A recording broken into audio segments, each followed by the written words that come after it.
तो ये हमारी डाटा स्ट्रक्चर की 21वीं वीडियो होगी। इसमें हम डाटा स्ट्रक्चर का एक टॉपिक देख रहे होंगे, बाइनरी ट्री का, सेम ट्री या सिमेट्रिक ट्री। तो हमें क्या दिया होगा, रूट दिया होगा दो बाइनरी ट्रीज का पी एंड क्यू, और हमें एक फंक्शन लिखना होगा और बताना होगा कि बाइनरी ट्री हमारा सेम है कि नहीं है। तो हमारे पास जैसे कि ये दो बाइनरी ट्री हैं, 1 रूट है, 2 लेफ्ट चाइल्ड है और 3 राइट चाइल्ड है। तो अगर आप देखें तो ये दोनों बाइनरी ट्री सेम है और हम कह सकते हैं सिमेट्रिक है। तो हमें आउटपुट में ट्रू और फॉल्स देना है, तो इसका आउटपुट जाएगा ट्रू। अगर हम दूसरा एग्जांपल लें तो 1 रूट होगा, जो 2 है वो लेफ्ट चाइल्ड होगा और जो 1 है राइट चाइल्ड होगा। पर अगर हम दूसरे बाइनरी ट्री को देखें तो लेफ्ट जो है 1 होगा और राइट जो होगा 2 होगा। तो ये हमारी सिमेट्रिक या सेम ट्री नहीं है, इसलिए इसका जो आउटपुट होगा वो फॉल्स होगा।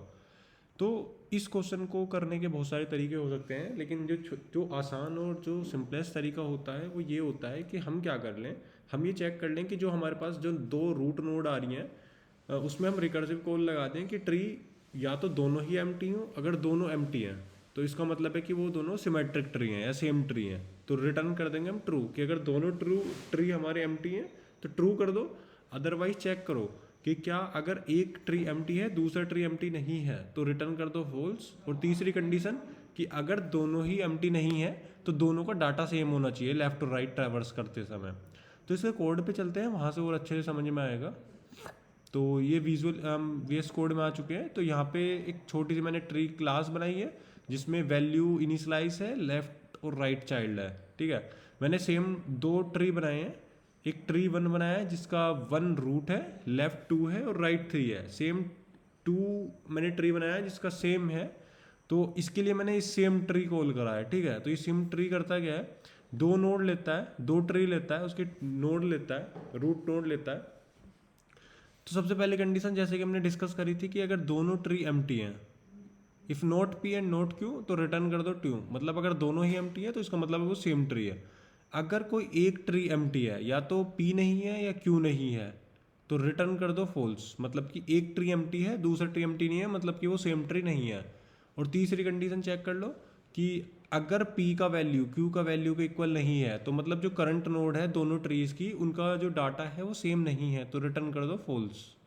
और एट लास्ट लेफ्ट और राइट पे रिकर्सिव कॉल लगाते रहो जब तक ट्री खत्म ना हो जाए। तो हमने क्या करा, एक रिकर्सिव कॉल लगा दिया दोनों ट्री के लेफ्ट पे और एक रिकर्सिव कॉल लगा दिया दोनों के राइट पे।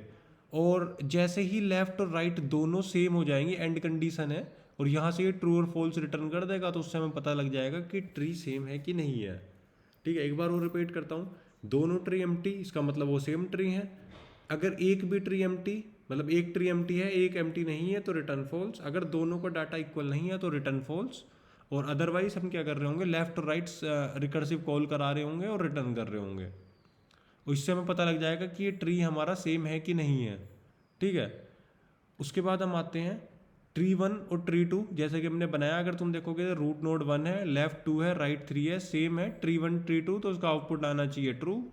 सेम मैंने एक ट्री 3 बनाया है जिसमें 1 रूट नोड है, उसका लेफ्ट 2 है।